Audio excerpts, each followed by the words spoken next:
আমি জানি তুই শুধু আমাকে বন্ধু ভাবিস, কিন্তু তোকে আমি বন্ধুর থেকে অনেক বেশি ভাবি।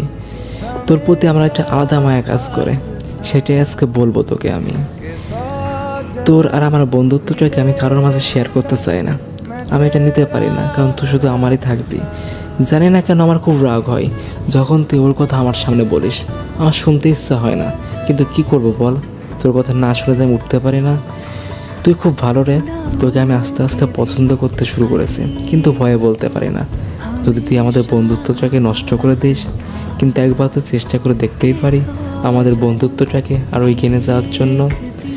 তুই যদি না পারিস কোনো ব্যাপার না, আমি পিছিয়ে আসবো, তা একবার চেষ্টা করেই দেখব।